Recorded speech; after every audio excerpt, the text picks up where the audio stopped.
বুঝলে প্রিয় প্রেম বাংলা আপনার বাবা মা ও প্রিয়জনের জন্য এক নতুন বাংলা গল্পের ভালোবাসার ব্যাখ্যা সত্যি হয়তো কারোর পক্ষে দেওয়া সম্ভব না। কে কখন কিভাবে ভালোবাসার দ্বারা প্রতারিত হবে সেটা কেউ বলতে পারে না। অদৃষ্ট হয়তো সকলের জন্যই এই ঐশ্বরিক সুখ লিখে রাখে না। কোনো কোনো ভাগ্যবান এই সুখ লাভ করে, কারোর জীবনে সেটা ধ্রুবতারা হয়ে ধরা দেয়, আবার কারোর ক্ষেত্রে সেটা মরীচিকা হয়েই থেকে যায় চিরকাল।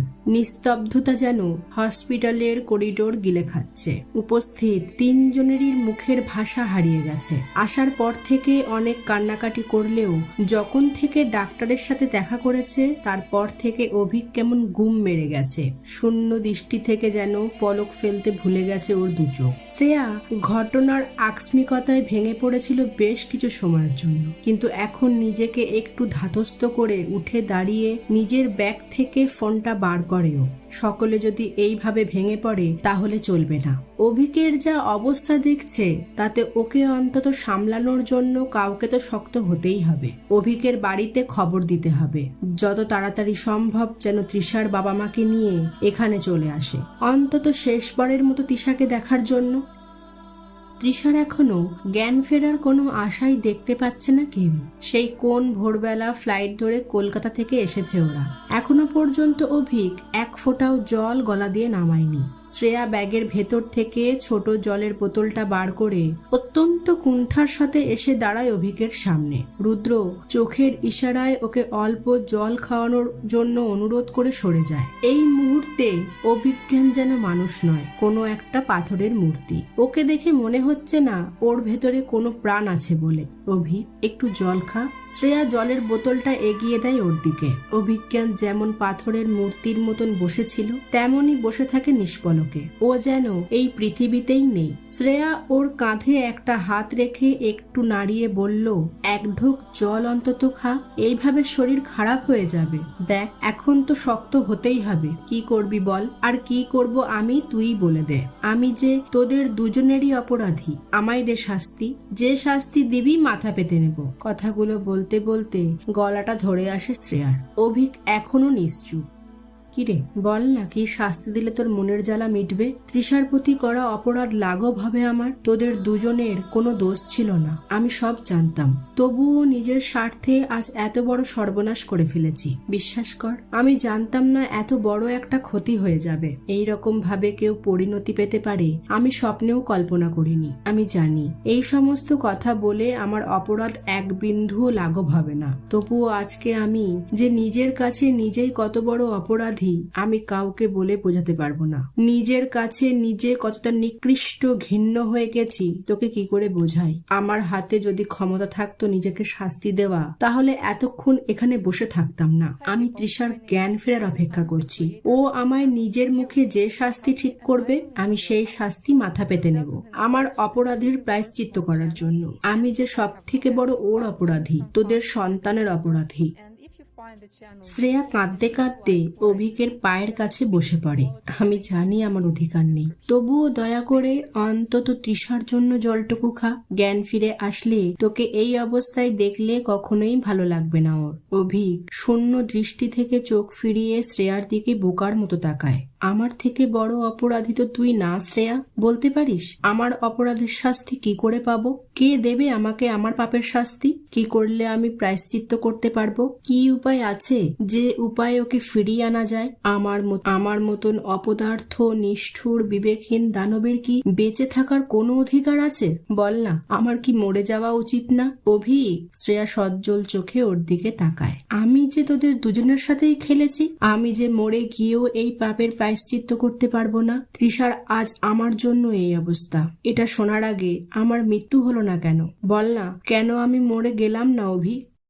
বিদিশা বেশ কিছুক্ষণ পর ফিরে এসে ধীর পায়ে অভিজ্ঞানের সামনে এসে দাঁড়ায়। অভিক ক্লান্ত চোখে বিদিশার দিকে তাকিয়ে বলে, বৌদি ভাই, আমার বাচ্চাটা কোথায়? বিদিশা ম্লান মুখে বলে, আনতে পাঠিয়েছি, বেবি সিটারের কাছে আছে। আমি তিশাকে নিয়ে দৌড়াদৌড়ি করাতে খেয়াল রাখতে পারছিলাম না মেয়েটার, তাই বেবি সিটারের কাছে দিয়ে রাখি সারাদিন, ফেরার সময় নিয়ে যাই। বৌদি ভাই, তুমি অন্তত একটা বার আমায় জানাতে পারতে, বাড়িতে একটা খবর অন্তত দিতে পারতে। কেন করলে বৌদি ভাই এমন? আজ অন্তত এই দিনটা তো দেখতে হতো না? ওর ট্রিটমেন্টের সুযোগটা অন্তত পেতাম। করুণ চোখে বিদিশার দিকে তাকিয়ে প্রশ্নগুলো করে অভিক। চেয়েছিলাম ভাই, বহুবার জানাতে চেয়েছিলাম। যেদিন প্রথম জানি এই মারণ রোগের কথা, সেই দিন থেকেই আমি ওর হাতে পায়ে ধরেছি তোমায় খবরটা জানানোর জন্য। কিন্তু ও যে আমায় দিব্যি দিয়েছিল, শপথ করিয়ে নিয়েছিল আমায়, ওর আর বাচ্চা মেয়েটার মাথায় হাত রেখে। কি করে পারতাম বলো? আমায় ক্ষমা করে দাও ভাই। বিদিশা কেঁদে ফেলে। ও ভেবেছিল কত মানুষই তো এই রোগের কবলে পড়েও চিকিৎসা করালে সুস্থ হয়ে বেঁচে থাকে, ও ঠিক পারবে। কিন্তু রোগটা যে ছড়িয়ে একেবারে শেষের দিকে চলে এসেছে সেটা আন্দাজ করতে পারেনি। প্রথম অপারেশন হওয়ার পর ডাক্তার আমায় বলেছিলেন রোগটা লাস্ট স্টেজে পৌঁছে গিয়েছে। অভিজ্ঞান চোখ বন্ধ করে নেয়। ডাক্তার বলেছিল কোনো মতেই কিছু করা সম্ভব না। কিন্তু আমি যেন এই কথা রোগীকে না বলি, তাতে ওর যে কটা দিন অবশিষ্ট আছে চিকিৎসা করাতে সমস্যা হবে। তার থেকে ওর মনোবল বাড়াতে বলেন ডাক্তার ত্রিপাঠী। যখন কেমোথেরাপি শুরু হলো তখন ওর মনে একটা অদ্ভুত আত্মবিশ্বাস আসলো যে ও হয়তো বেঁচে যেতে পারে। আর আমিও সেটা দেখে ওকে আর ঘাটাইনি। কিন্তু যতদিন যেতে থাকে ও নিজের থেকেই বুঝতে পারে ওর পরিস্থিতি। বিদিশা শাড়ির আঁচল দিয়ে চোখ মোছে। ভাই অভি, তোমার জন্য তৃষা এটা দিয়ে গেছে। হয়তো ওর নিজের ভবিতব্যের সম্পর্কে নিজেই আন্দাজ করতে পেরেছিল, সেই কারণেই এটা তৈরি করেছিল। আমাকে বারবার বলেছে তোমায় যেন এটা দেই, তুমি পারলে পরে এটা খুলে দেখো।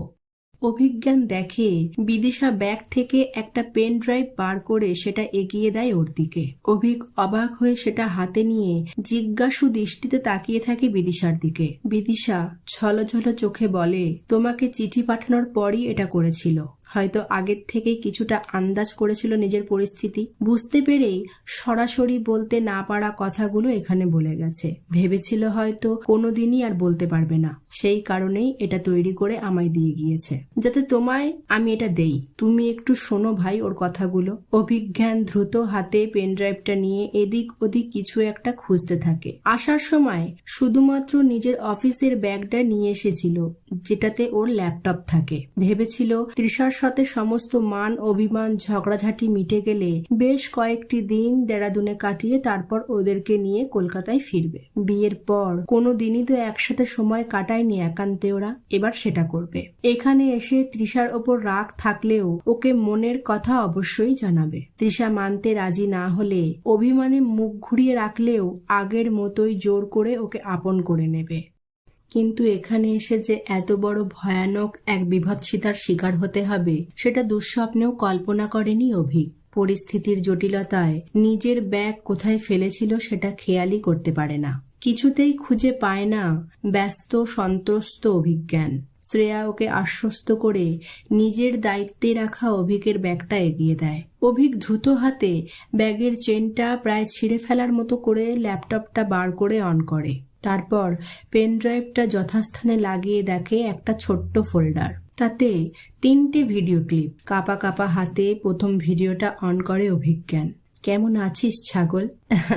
খুব রাগ হলো বুঝি আমার ওপর তোকে ছাগল বললাম বলে? তোকে রাগাতে না আমার দারুণ মজা লাগে জানিস।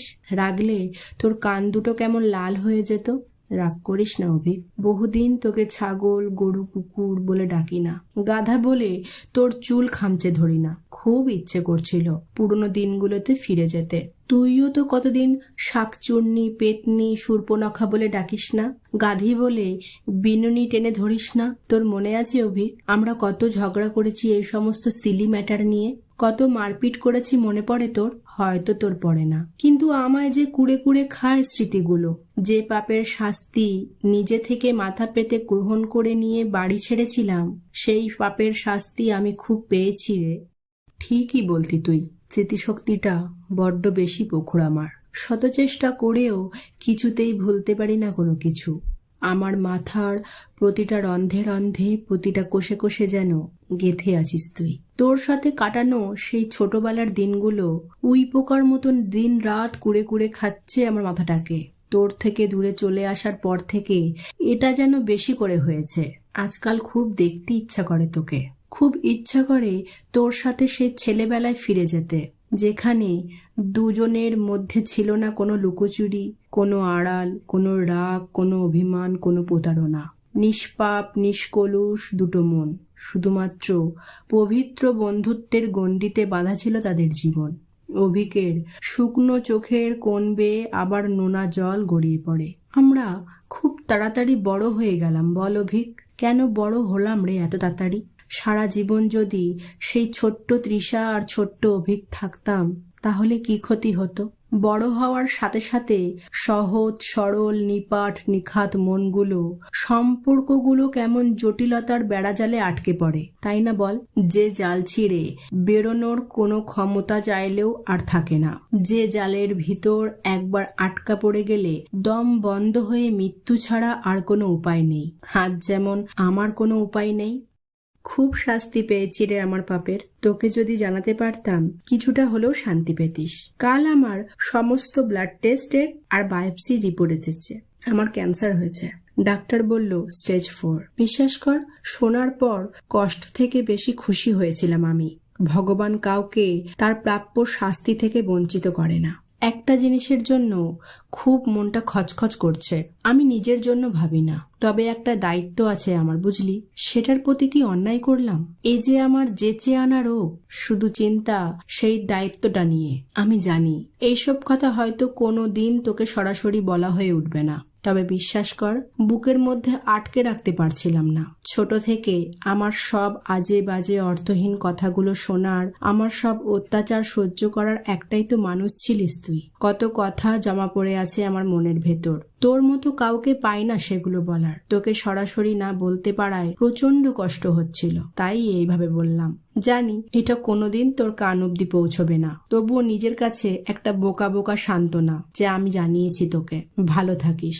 শেষ হলো প্রথম ভিডিও।